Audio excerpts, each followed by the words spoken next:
Me again, time for another boring old fat whiny woman, bonbon eating, drip chin wearing bad hair doing application video time.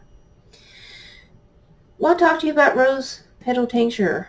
I'm going to put a couple tinctures out that you can get today, right now. And it might be important to do so. Family's been asking for this, so that's why these videos are out.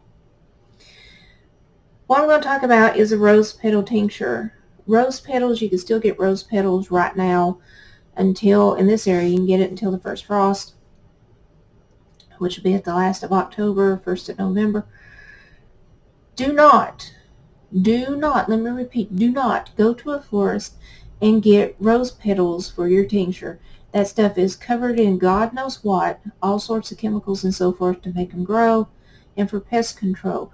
And what this alcohol and water will take out of that, it will also take out those chemicals which are very harmful. Do not use that. You can, however, go to people, or if you have some roses that you are not currently spraying with anything, or you go to abandoned lots that have rose bushes, or you go to businesses that don't take care of the rose bushes and spray them or whatnot. Ask them if you can take the petals off of the roses that are ready to fall off. If you could take the petals that are the first wind or first rain will knock them off.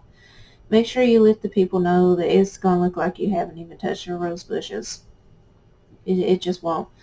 Do not cut the heads off.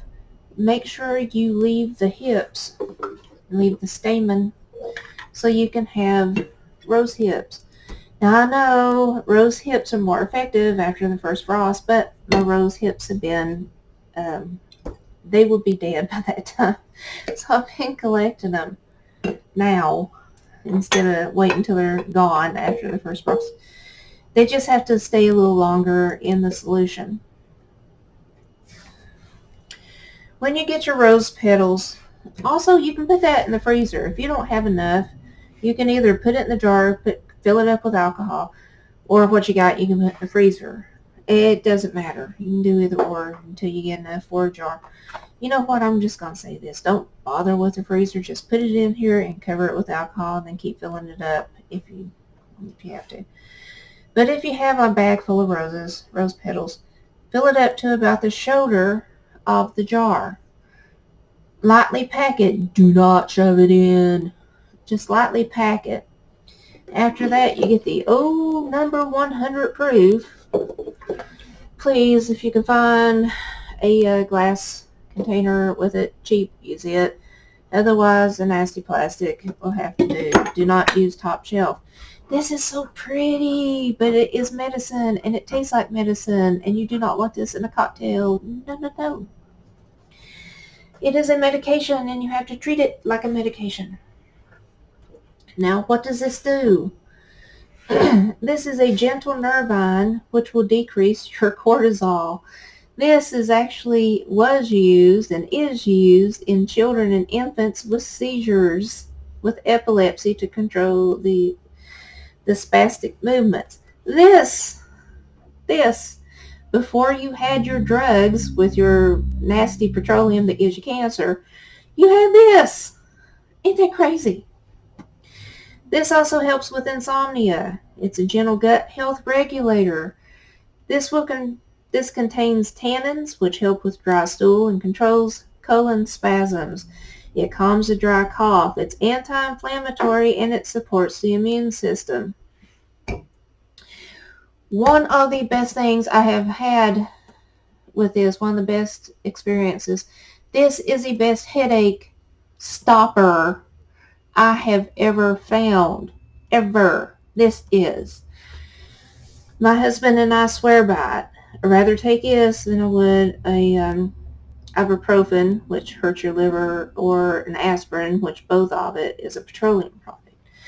Imagine having something for your headache that supports your gut health. How cool is that? And also, you made it yourself, and Big Pharma's not getting your money. It's a win-win-win. Another thing about this, it controls your blood pressure. Now, to control your blood pressure with this. You actually need to take more than what I would recommend. Do your own research. And I'm not a doctor, okay? But it will help with blood pressure. The best thing for blood pressure is hawthorn berries and what's the other one? Hibiscus flower, which we ran out of. But, you know, we're on Plan B, which is modern medicine on that. My husband and I have both taken 2 medications on that. That's what we're on. But we got stuff extracting, and hopefully we'll be off of that by next week or next week or two. But I'm letting everybody know this stuff is available right now and you can get it. This is used for seizures, your gut health, dry stool, it will calm a dry cough, muscle spasms, headache folks, and for epilepsy control. So this is something you can do. It is not that hard. Once you fill up your alcohol, fill it up to the top, make sure you don't have anything left off. If you do not fill it to the top, it will oxidize and it will look ugly and your product will not look as pretty as it should. Will it be as effective? No. If it oxidizes, it will not be as effective, but only the part that oxidized. So fill it up to the top. This is something you can do. This is something that you can do. Now, what do you do for the dose on this? For a headache, you take 1/2 teaspoon, wait 25 minutes for the effect, and then if you have to, if you get no relief, take another 1/2 teaspoon. But as big as a woman I am, I have not had to take more than 1/2 teaspoon. 1/2 teaspoon will do it. My husband, he has this in his workstation, and we have it here. He swears by it. I swear by it. I recommend that you take no more than 1.5 teaspoon a day. But do your research and not a doctor and blah, blah, blah. But this is out there now and you can get it now. So please do. Please do. Since the longshoreman, the strike thing could go on for a while, please get this and be prepared. Anyway, folks, just read that scripture and have a fantastic day.